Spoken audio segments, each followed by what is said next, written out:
আমরা আজও বহু ধরনের ষড়যন্ত্র চক্রান্ত, বহু ধরনের নীল নকশা, বহু মাস্টার প্ল্যান এখনো শেষ হয়নি।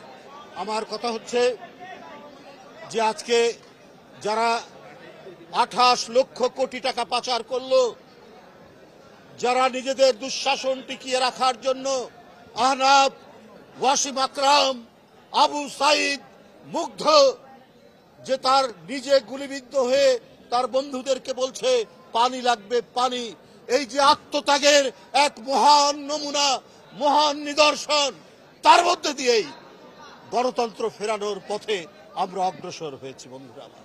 তো সুতরাং তাদের রক্ত যেন বৃথা না যায়, তাদের রক্ত কখনোই বৃথা যেতে দেওয়া হবে না। আজকে যদি বর্তমান অন্তর্বর্তীকালীন সরকার, যার প্রতি সকল গণতান্ত্রিক শক্তি সমর্থন জানিয়েছেন, তারা যদি আজকে আরো বেশি দক্ষতা প্রদর্শন করতেন, তাহলে নিউ ইয়র্কে যে ঘটনাটি ঘটেছে, সেখানে ফ্যাসিবাদের দোসররা যে কর্মকাণ্ড করেছে, এটা সাহস হতো না। আজকে দুদক, দুর্নীতি দমন কমিশন, আপনারা যদি সেই দোসররা, যারা জনগণের টাকা, যারা জনগণের অর্থ আত্মসাৎ করে নিউ ইয়র্কে, লন্ডনে, দুবাইয়ে, কানাডায়, অটোয়ায়, সিডনিতে বাড়ি বানিয়েছে, অনেক সম্পদ তৈরি করেছে, আপনারা জানেন, খবরের কাগজে উঠছে। প্রধানমন্ত্রীর ভাগ্নি, প্রধানমন্ত্রীর আত্মীয় স্বজন থেকে আওয়ামী লীগের মন্ত্রী এমপিরা, কারো 602টা সম্পদ পাওয়া গেছে, কারো ফ্ল্যাট পাওয়া যাচ্ছে, অজস্র টাকা পাওয়া যাচ্ছে।